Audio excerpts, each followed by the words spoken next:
এবার বাংলা একাডেমিতে দুদকের অভিযান, ১৭৫ জনের নিয়োগে দুর্নীতি ও স্বজনপ্রীতি। নির্বাচন যত দেরিতে হবে ষড়যন্ত্র তত বাড়বে বললেন তারেক রহমান, ভোটাধিকার নিশ্চিতের আহ্বান। এই সপ্তাহে নতুন দলের বিষয়ে চূড়ান্ত সিদ্ধান্ত বললেন নাহিদ ইসলাম। ভারত মেডিকেল ভিসা চালু রাখলেও ভোগান্তির শিকার প্রত্যাশীরা, দ্রুত সংকট সমাধানের দাবি।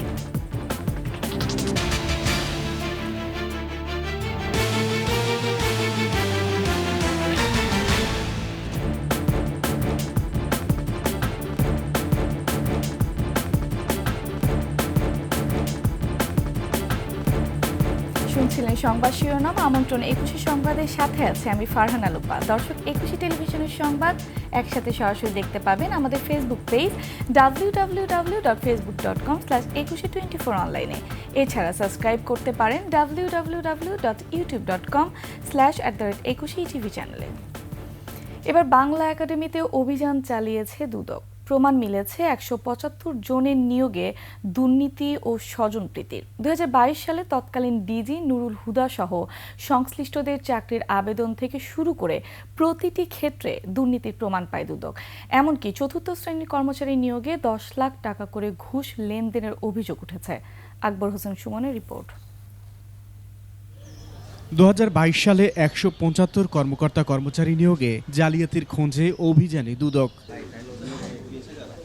সে সময় ৫০,০০০ নিয়োগ প্রার্থীর কাছ থেকে অন্তত ২ কোটি টাকা জমা হয়। এর মধ্যে অর্ধ কোটি টাকা লুটপাট করেন তখনকার মহাপরিচালক নুরুল হুদা সহ অন্যরা।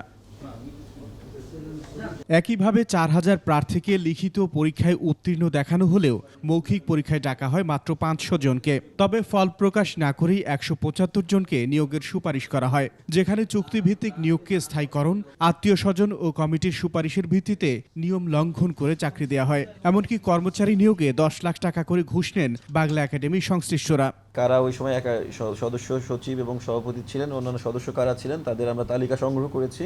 পরবর্তীতে তাদের বক্তব্য নেওয়া হবে এবং এই সংশ্লিষ্ট রেকর্ডপত্রগুলো আমরা চেক করে আমরা কমিশনের প্রতিবেদন দাখিল করব।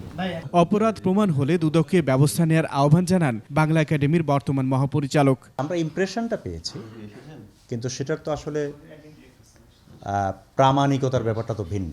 সেটা ধরা যাক কোনো ফর্মাল বডি যদি ইনভেস্টিগেট করে তাহলে সেটা তারা প্রক্রিয়াগতভাবে বুঝতে পারবেন, আইনিভাবে বুঝতে পারবেন। আপনি ইমপ্রেশন এবং আইনকে তো আলাদা করতে হবে। দুদক বলছে, রাজনৈতিক প্রভাব, কর্মকর্তাদের খেয়াল খুশি মতো নিয়োগের ক্ষেত্রে জড়িতদের বিরুদ্ধে তদন্ত করে ব্যবস্থা নেওয়া হবে। আকবর হোসেন সুমন, ২১ টেলিভিশন, ঢাকা। নির্বাচন যত দেরি হবে ষড়যন্ত্র তত বাড়বে বলে মন্তব্য করেছেন বিএনপির ভারপ্রাপ্ত চেয়ারম্যান তারেক রহমান। তিনি বলেছেন, জনগণের প্রতিনিধি ছাড়া কোনো সংস্কারই বাস্তবায়ন সম্ভব নয়। বিস্তারিত মাহিলা ইসলামের রিপোর্টে। জুলাই অভ্যুত্থানের সময় হামলায় আহত ফটো জার্নালিস্ট অ্যাসোসিয়েশনের সদস্যদের সহযোগিতা করতে রাজধানীর কেআইবি মিলনায়তনে মতবিনিময় সভা। অন্তত ১০ জন ফটো সাংবাদিকদের আর্থিক সহযোগিতা তুলে দেয় আমরা বিএনপি পরিবার। সভায় অংশ নিয়ে বিএনপি নেতারা জুলাই আগস্টের আন্দোলনে ক্ষতিগ্রস্তদের চিকিৎসা ও বিচার নিশ্চিতের জোর দেন। ফ্যাসিস্ট কিভাবে গুম করেছে, কিভাবে খুন করেছে, কিভাবে আয়নাঘর সৃষ্টি করেছে, কিভাবে হত্যা করেছে, হয়তোবা সব বিচার তারা করতে পারবেন না, কিন্তু বিচার আমাদেরকে করতে হবে।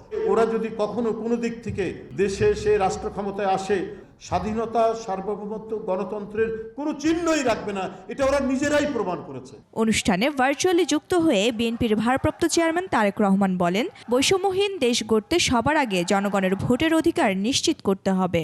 যত দেরি হবে নির্বাচনের, তত বেশি কিন্তু বিভিন্ন ষড়যন্ত্রের ডালপালা বাড়তে থাকবে। দেশকে যদি একটি স্থিতিশীল অবস্থার মধ্যে ধরে রাখতে হয়, তবে তার দায়িত্ব অবশ্যই জনগণের হাতে ছেড়ে দিতে হবে। তিনি বলেন, জনগণের প্রতিনিধি ছাড়া কোনো সংস্কারই বাস্তবায়ন সম্ভব নয়। এই সংস্কারকে সফল করার জন্যই এমন মানুষের দরকার যারা সরাসরি জনগণের সাথে সম্পৃক্ত। তা না হলে কোনো সংস্কারই সফল করা সম্ভব হবে না। ঘোষণা দেন শুধু জুলাই আগস্ট আন্দোলন নয়, 15 বছর গণতন্ত্রের জন্য আন্দোলন সংগ্রামে আওয়ামী লীগের নির্যাতনের শিকার সকল সাংবাদিকদের তথ্য সংগ্রহে সহায়তা করবে বিএনপি। তাদের পাশে দাঁড়িয়ে তাদেরকে সহযোগিতা করার জন্য। মাহিলা ইসলাম, 21 টেলিভিশন, ঢাকা। নতুন রাজনৈতিক দলে যোগ দিলে সরকার থেকে পদত্যাগ করেই দেবেন এবং এ বিষয়ে আগামী 1 সপ্তাহের মধ্যেই সিদ্ধান্ত নেবেন বলে জানিয়েছেন তথ্য উপদেষ্টা নাহিদ ইসলাম। বৈষম্যবিরোধী নাগরিক কমিটি তারা একটা রাজনৈতিক দলের উদ্যোগের কথা বলেছে অনেক আগেই, ফেব্রুয়ারির মধ্যে এবং আমি আমার জায়গাতে বলেছি যে সেই দলে হয়তো যুক্ত হওয়ার সম্ভাবনা আমার থাকতে পারে, কিন্তু সেটা হলে আমি সরকার থেকে এটা আনুষ্ঠানিকভাবে পদত্যাগ করেই সেটি করব। সে বিষয়ে আমি এখনও চূড়ান্ত সিদ্ধান্ত নেইনি, কিন্তু সেটা সম্ভাবনা আছে। হয়তো এই সপ্তাহের শেষে আমি এই বিষয়ে একটা চূড়ান্ত সিদ্ধান্ত আপনাদের সবাইকে জানাতে পারব। মাঠ পর্যায়ের সংকট মোকাবেলায় করণীয় ঠিক করতে নানা নির্দেশনার মধ্য দিয়ে শেষ হয়েছে ডিসি সম্মেলন। শেষ দিনে রাজধানী ওসমানী স্মৃতি মিলনায়তনে নিজ নিজ মন্ত্রণালয়ের ব্যাপারে জেলা প্রশাসকদের নির্দেশনা দেন সরকারের 6 উপদেষ্টা। জেলা প্রশাসকরাও তাদের সমস্যার কথা খোলামেলাভাবে তুলে ধরেন প্রশাসনের শীর্ষ ব্যক্তিদের সামনে। মেহেদী হাসানের রিপোর্ট। ওসমানী স্মৃতি মিলনায়তনে জেলা প্রশাসকদের সম্মেলনের দ্বিতীয় দিনে সকাল থেকেই নির্ধারিত সেশনে যোগ দেন বিভিন্ন মন্ত্রণালয়ের উপদেষ্টারা। নিজ নিজ মন্ত্রণালয়ের ব্যাপারে দেন বিভিন্ন বিষয়ে নির্দেশনা। নিজ সেশন শেষে মুক্তিযুদ্ধ ও দুর্যোগ ব্যবস্থাপনা মন্ত্রণালয়ের উপদেষ্টা বলেন, জুলাই আন্দোলনে আহতদের 3 ক্যাটাগরিতে ভাগ করে আর্থিক সহায়তা দেয়া হবে। ভুয়া মুক্তিযোদ্ধাদের চিহ্নিত করে আইনের আওতায় আনার কথাও জানান তিনি। তারা কে কিভাবে কতটুকু আহত এই নিরিখে স্বাস্থ্য মন্ত্রণালয় থেকে করছে, তারা করে আমাদেরকে তালিকাটা দিলে আমরা জাস্ট গেজেট করে পরবর্তী কার্যক্রমগুলো আমরা সম্পন্ন করব। মুক্তিযোদ্ধা সংসদ পুনর্গঠিত হলে প্রত্যেকটা জেলায় জেলায় এই স্কুটিনির মাধ্যমে আমরা ভুয়া মুক্তিযোদ্ধাদেরকে শনাক্ত করার চেষ্টা করব।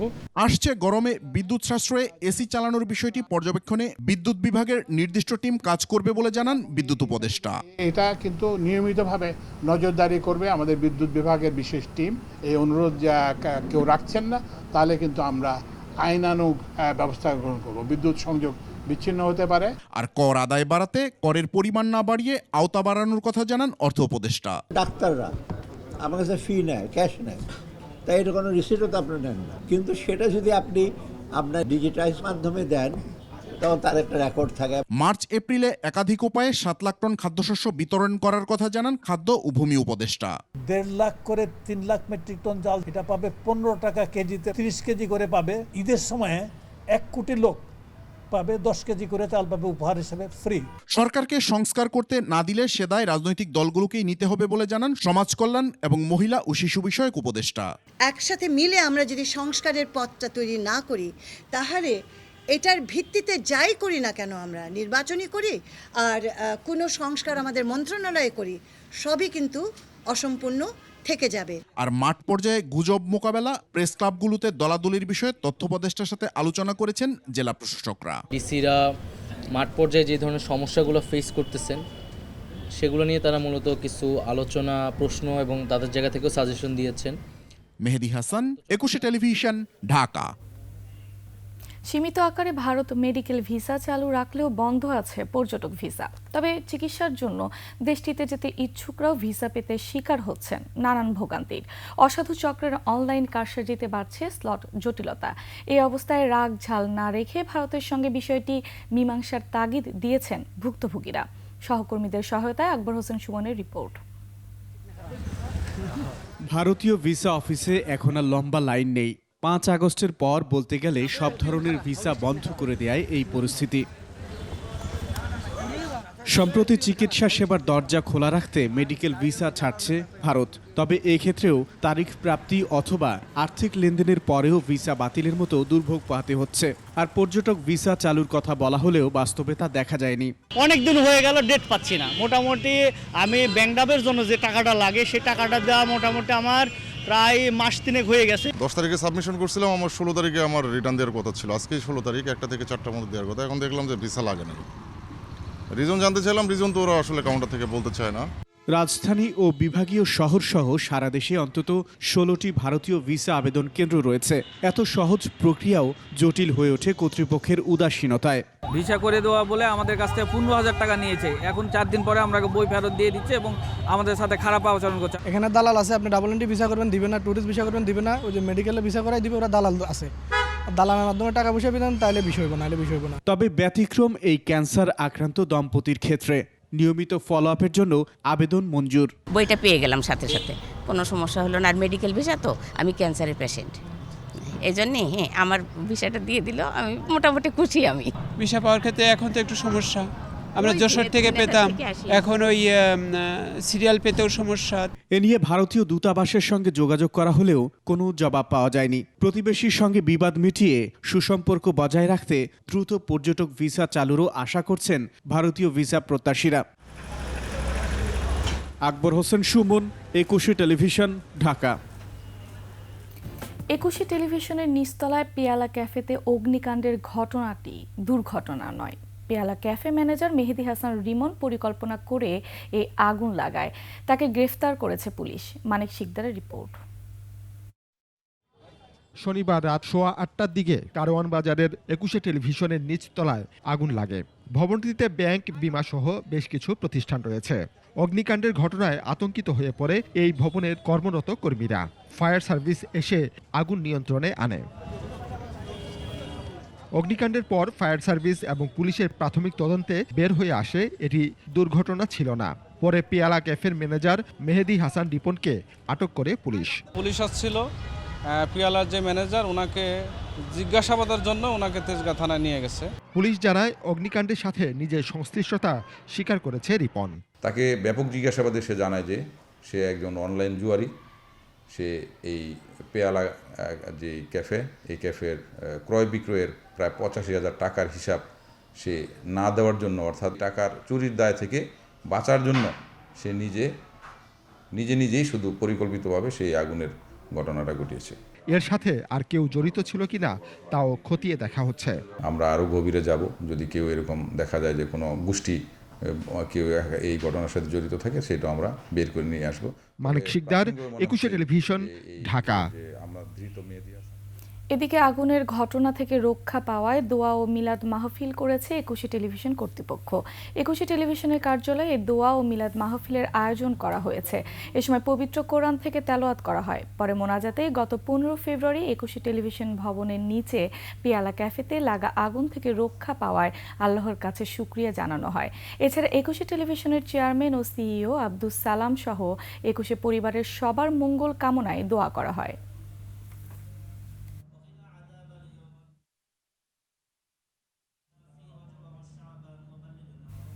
এবার অমর 21 বইমেলার খবর।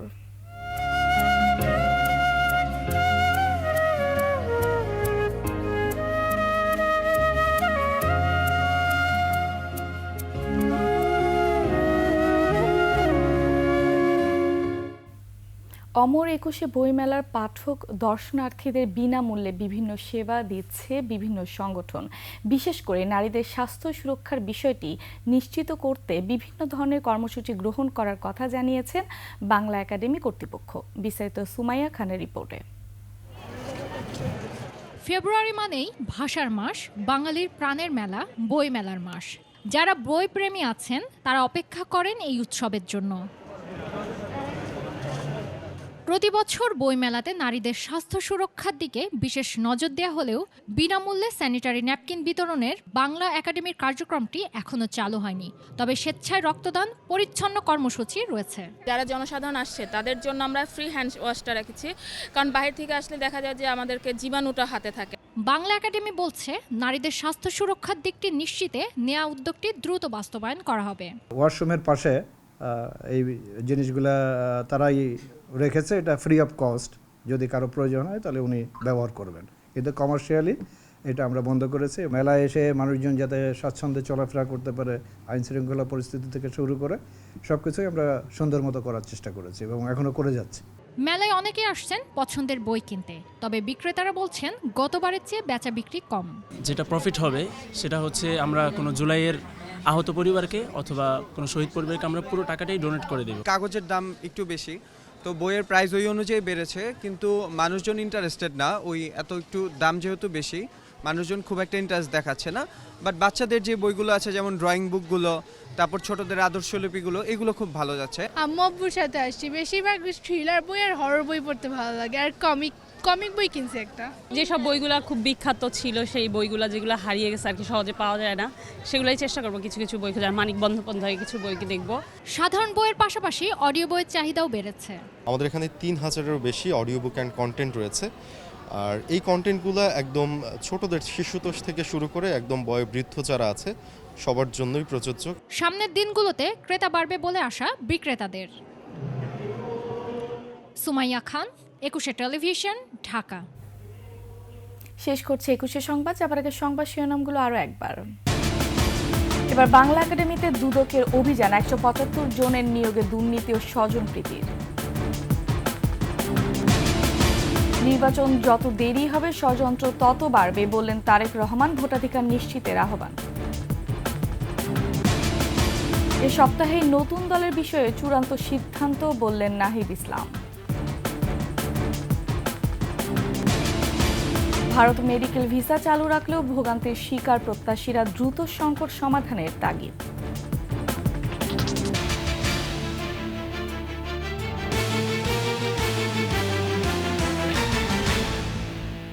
দর্শক, সবশেষ সংবাদ জানতে ডায়াল করুন 2021 নম্বরে, ভিজিট করুন 21tv.com ওয়েবসাইটে। ফেসবুকে ভিজিট করতে পারেন www.facebook.com/2124 অনলাইনে। এছাড়া সাবস্ক্রাইব করতে পারেন www.youtube.com/21tv চ্যানেলে। এতক্ষণ সঙ্গে থাকার জন্য ধন্যবাদ। পরবর্তী সংবাদ দেখার আমন্ত্রণ রইল। 21-এর সাথেই থাকুন।